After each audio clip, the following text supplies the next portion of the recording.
Roger Mann. I'm the Chief Executive Officer of Global Flight. Global Flight's from Dayton, Ohio.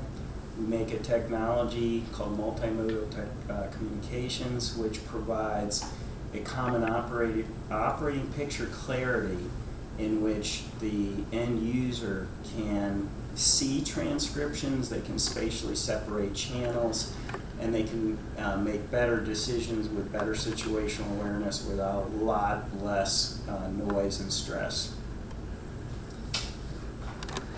Yeah, I'm Tim Shaw. I'm President and COO of Global Flight, and I run the operations in Dayton and oversee the development of the product.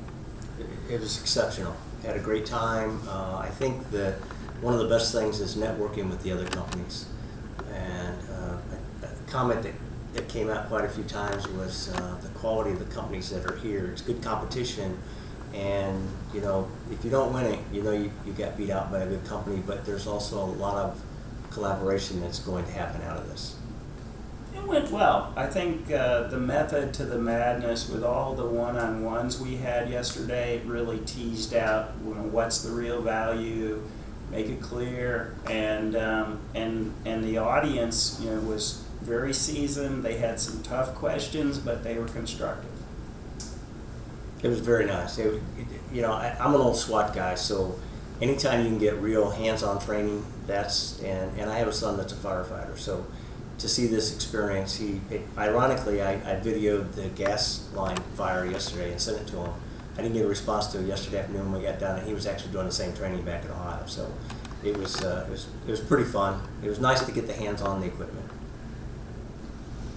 The product development team's first rate. I mean, every individual that we worked with here, they had a really good grounding in commercialization and the process, having methods to interact and ensure that as we went through this, all of the right information was brought forward to the right people. And as Tim was saying, very conducive environment for getting together with other like-minded people that are trying to bring defense technologies to the responders.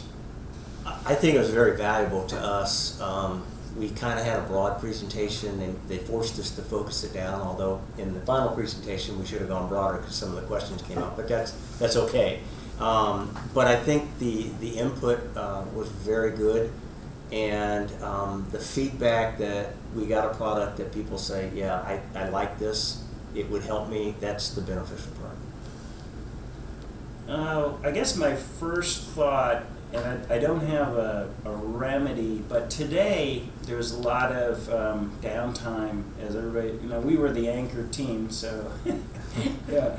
But between this morning, there were some good technologies brought over from Texas A&M engineering and others, but there still was a fair amount of downtime today. Other than that, I thought extraordinary planning, like really worthwhile timelines and throughout.